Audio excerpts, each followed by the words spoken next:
NRT ఉండేది మాత్రం 148 దేశాల్లో ఉంది. తొందరలోనే మిగిలిన 47 దేశాల్లో కూడా ఎన్ఆర్టీ వ్యవస్థ ఏర్పాటు చేయాలి. ప్రపంచం మొత్తం అన్ని దేశాల్లో ఉండే ఏకైక వ్యవస్థ ఎన్ఆర్టీగా ఉండాలని చెప్పి మరొక్కసారి విజ్ఞప్తి చేస్తున్నా.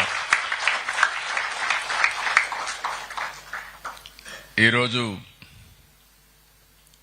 మిమ్మల్ని అందరినీ చూస్తే 40 లక్షల మంది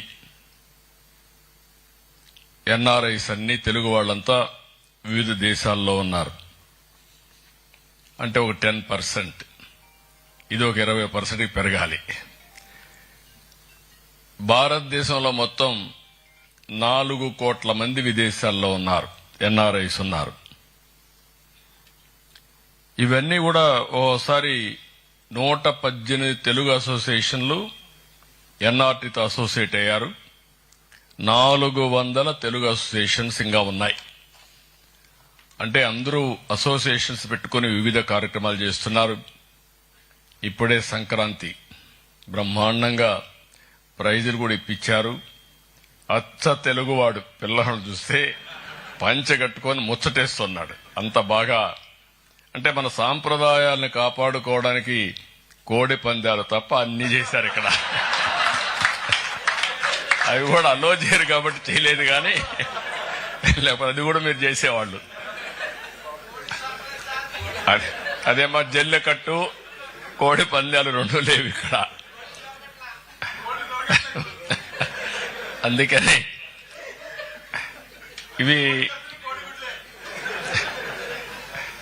ఇవన్నీ చూసినప్పుడు చాలా సంతోషం.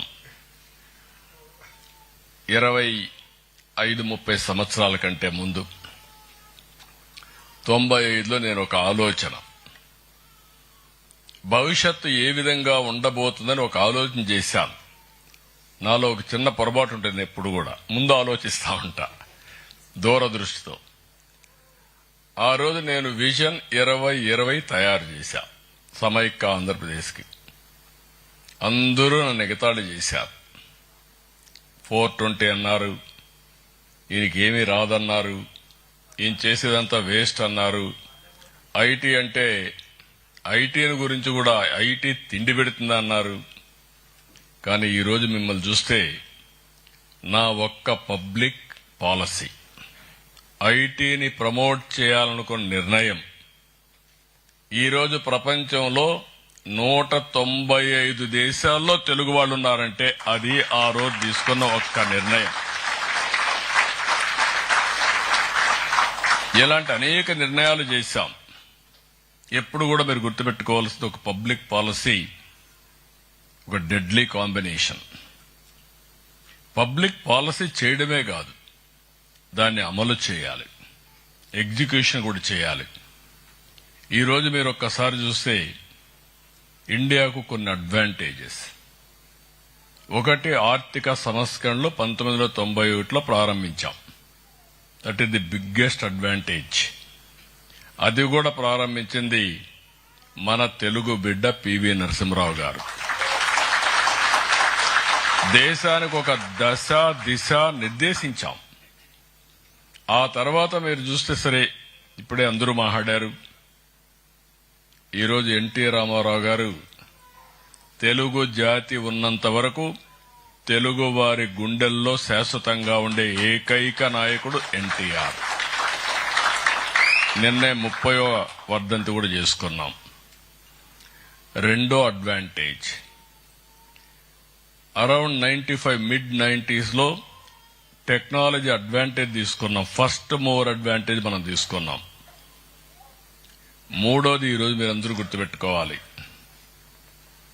డెమోగ్రఫిక్ డివిడెంట్ అడ్వాంటేజ్ ఉండే ఏకైక దేశం భారతదేశం. ఈరోజు జర్మనీని చూస్తున్నా. ఒకప్పుడు జర్మనీకి ఎవరు వచ్చేవాళ్ళు కాదు, చాలా అడ్వాన్స్డ్ లో ఉండేవాళ్లు. టెక్నాలజీ అంటే జర్మనీ.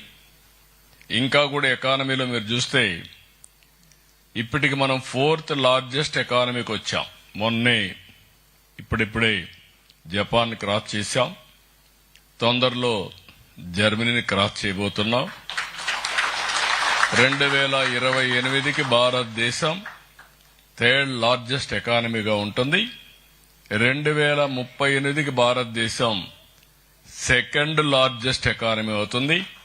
2047కి మీరు గుర్తుపెట్టుకోండి, నెంబర్ 1 ఎకానమీ కావాలనేది మనందరి ఆలోచన, ధ్యేయం.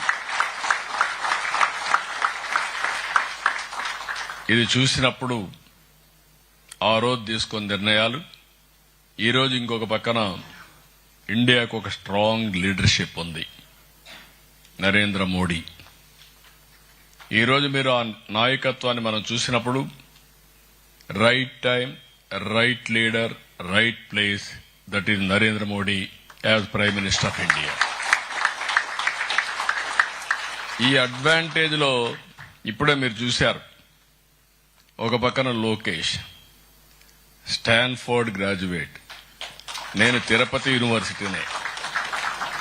నరేంద్ర మోడీ గారు మామూలు యూనివర్సిటీనే. అదే మరి పక్కన ఒక ఆయన కూర్చున్నాడు, రామ్మోహన్ నాయుడు, ఆయన పర్డ్యూ యూనివర్సిటీ. ఇంకొక పక్క భరత్ ఉన్నాడు, ఈయన కూడా బాగా చదువుకొని ఇండస్ట్రీ పేరెంట్స్ పెడితే అక్కడి నుంచి వచ్చిన వ్యక్తి. ఈరోజు నేను చేసిన ప్రయోగం మీరు చూస్తే, తెలుగుదేశం పార్టీ శాశ్వతంగా ఉండాలి, 2047కి నెంబర్ 1 కమ్యూనిటీ ఎవ్వరికి అనుమానం అవసరం లేదు, Indians will be number 1 globally by 2047. India will be number 1 by 2047. But Telugu community ప్రపంచంలోనే నెంబర్ 1 కమ్యూనిటీగా ఉండాలని నా ఆలోచన. ఎవరికైనా అనుమానం ఉంటే తీసేయండి మీ మైండ్లో నుంచి, ఇది సాధ్యం కాదని. ఈరోజు ఉన్నాడు రామ్మోహన్ నాయుడు, 12 ఏళ్ల నుంచి ఎంపీగా ఉన్నాడు.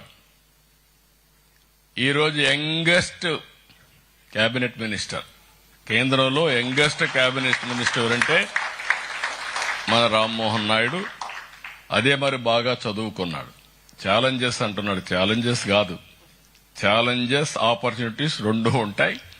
గ్లామర్ తో సమానంగా రాళ్లు కూడా పడతా ఉంటాయి. రాళ్లు పడినప్పుడు తప్పించుకొని తిరిగి ముందుకు పోవాల్సిన బాధ్యత మీ మీద ఉంటుంది. ఇంకొక పక్కన చూస్తే ఈసారి నేను సెలక్షన్ లో కూడా సెటిల్ అయిన వాళ్ళని కూడా మీరు చూస్తే, ఇంకొక మంత్రి ఉన్నాడు మన దగ్గర, చంద్రశేఖర్, కేంద్రంలో పెంబసాని, ఆయన richest parliament member in the parliament. ఆయన కూడా మీ మారిగా ఒక ఎన్ఆర్ఐ. నేను ఇచ్చిన పాలసీ అందిపుచ్చుకొని అమెరికాకు పోయి, అమెరికాలో గుంటూరు మిర్చది, అమెరికాకి వెళ్లి అమెరికాలో ఒక ఐటీ కంపెనీ పెట్టి హెల్త్ లో ఈరోజు 1 of the richest parliament member అయ్యారు.